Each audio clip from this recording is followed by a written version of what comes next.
everybody, this is Alchemist2, and I'm back again with another anime review. I just recently watched the entire season of Tokyo Ghoul, Season 2, in one sitting. And it takes place where Season 1 left off, and Kaneki has transformed, and he's left Enteku to join Toga's Toga's brother, and their group has decided to attack Cochlea, which basically those are the dubs, the investigators. And it's interesting. Amon's still alive, and his daughter joins the dubs, and things get rather convoluted later on because there's a story about this ghoul named the Owl, and we all are revealed as to who the Owl really is, and it's just heartbreaking. The ending is heartbreaking too, because something that Kaneki says earlier about Hide, his best friend, comes true, and it's the ultimate irony. You think, oh, I mean, my mouth was literally slack-jawed. I was utterly speechless. I thought, how? I've come to care for these characters. How dare you? It was like a game ga kill. Because all the characters that you've come to love, it's just, it rends your heart completely in twain. But it leaves it up in the air too, with everything that occurred. The fight sequences are, they're epic. They're just unreal, and this is even more violent than the first Tokyo Ghoul, which I didn't think was even possible, and it still really messes with your emotions. And I've never really cried in a horror before. The only horror I cried in was Devil Lady. Well, Devil Lady, Claymore, Attack on Titan. Yu Yu Hakusho actually made me cry, even though Yu Yu is actually considered more of supernatural anime. But Tokyo Ghoul, it does this absolutely magnificent job in portraying this condition that Kaneki has, and it's like he is in between two worlds, like they say, especially Hide, and the revelation with Hide later on. That also took me by surprise. Usually I can predict what's going to happen. I've seen plenty of anime in my lifetime, so I know the storylines, but their creators are very very tricky and very intelligent, and they like to play with your perception and your emotion. And yeah, I've read that there was a third season of Tokyo Ghoul, and I'm interested. Of course, that's probably not going to come out to the States for quite some time, but version 1 and 2 are in a nice slim jewel case that you can get from Kuala Lumpur. Woohoo, Malaysia, I love ya. But yeah, there might be some glitches here and there, because not often do their products come in such a way that they would be able to be playable. But still, I got the gist of the entire series. But the ending, I was crying so hard, I couldn't believe it. And Toka, I felt for her. Her brother turns on her, and he develops his own group of ghouls, and you think, how?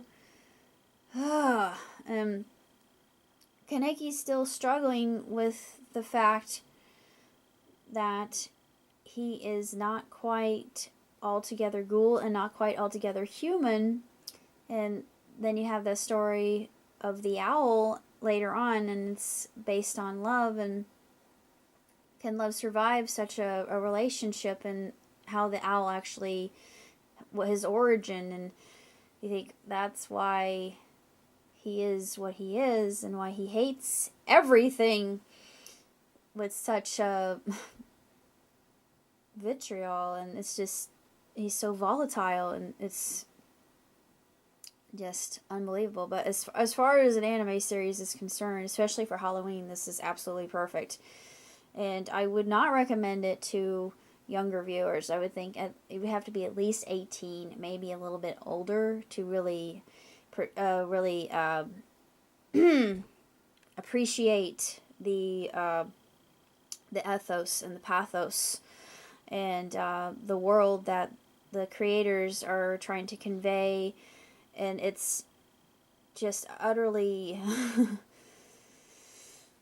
gut-wrenching in so many ways, pardon the pun, but it's unlike anything I've seen. But Devil Lady does the same thing, and it does it in such a way that you relate to the characters, and when the characters are faced with a dilemma, you think,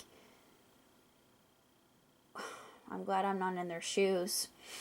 But yeah, Kaneki, he's completely different. He's not the whiny crybaby that he was, but I mean, you don't feel bad for him. You don't feel sorry for him in season 1 because of that. You completely grasp his situation and how he wrestles with that on a daily basis, and the whole idea of him adjusting and acclimating to not being able to eat human food and only be able to drink the coffee that Anteku serves, and you realize why that is.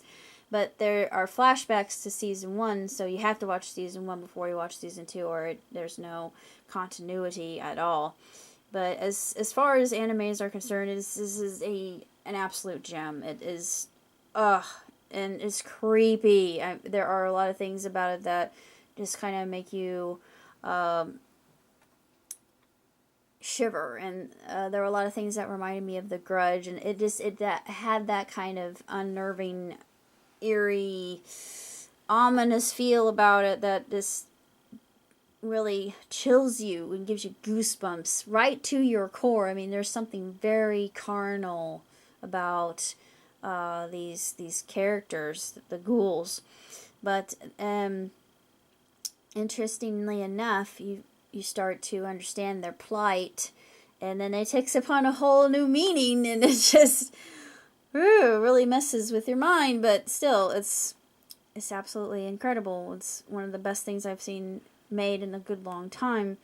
And in part 2, I mean, the music in the background is just utterly ambrosial, but Glassy Sky, which is a piano piece and vocal, which is done in English. The overtones and harmony are by far the most angelic I've ever heard. It's just something surreally overworldly. I should say otherworldly, overworldly, World War II. It's just utterly astronomically good. But that's all I have to say about Tokyo Ghoul. I'm going to show you what I have, actually. I've got Tumbin. I probably pronounced Tumbin, because I'm trying to learn Hindi, dagnabbit. And I've got King's Clave, Final Fantasy. And I've got Bagarani Bakajan. And my dearly beloved TTR is going to send me Race, but it's not out yet. He sent me another episode of Friends, and of course I have hack / the movie. I should say / the movie, Beyond the World. I haven't seen it yet. And then Pet na Konojo. I don't know what that translates to in English. I've got tons of stuff to review, but I'm going to be plenty busy, so it's all good. I shall see you later, everybody. Take care. Live long and prosper. Ciao, tutti.